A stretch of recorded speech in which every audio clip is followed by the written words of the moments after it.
Здравейте и добре дошли в кулинарния ми блог Children Can Bake. Днес ще ви покажа най-вкусната и възможно най-лесната рецепта за кекс. Но не кой да е кекс, а ябълков кекс. Ябълковия кекс, който те прегръща. Да започваме! Ще ви трябва 200 грама пудра захар, 3 ябълки, 3 яйца, 1 бак пулвер, 1 чаша брашно и 1 чайна лъжичка ванилия. Първо отделяме белтъците от жълтъците.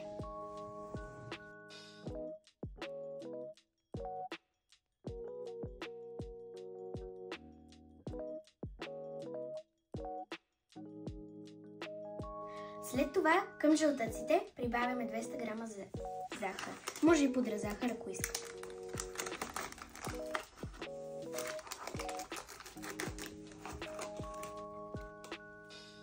Май много сложих, но нищо. Да, и разбиваме с миксер.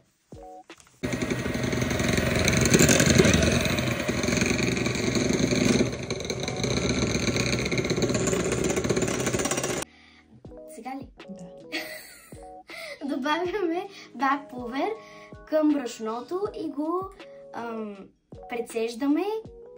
Пресяваме към сместа жълтъчената смес. Сместа жълтъчената смес. Забавна съм. С какъв професионализъм работя?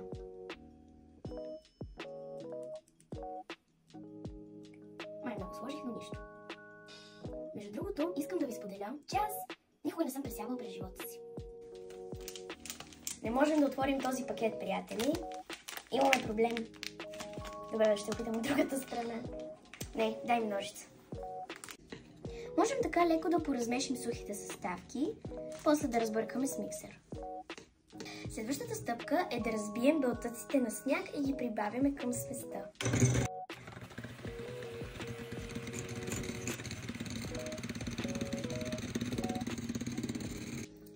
След това добавяме белтъците към тази смес.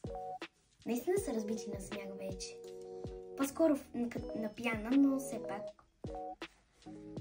пухкави са. След това добавяме какао, по желание. Май много, но...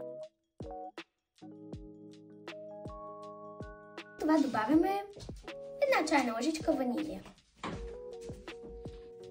В рецептата на Изи ябълките се режат на купчета, но аз предпочитам да ги рендосам за по-лека консистенция.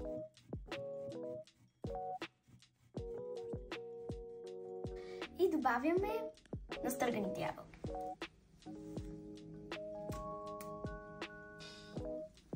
И може малко.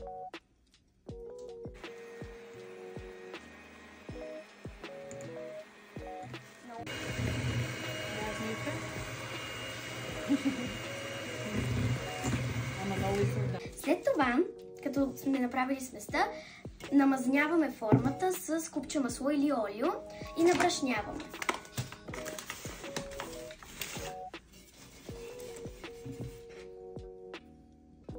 Използвам формата на любимата ми баба Кинка. Но моята любима баба е баба Ваня. Какво изтупваме?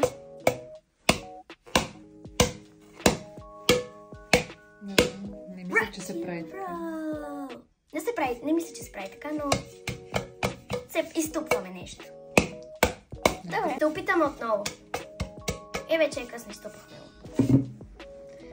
И пълним.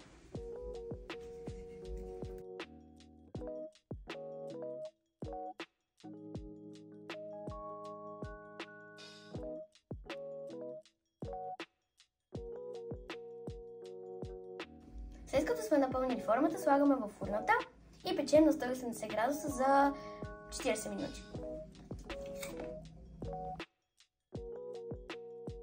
За декорация може да поръсите с пудра захар по желание за повече сладост.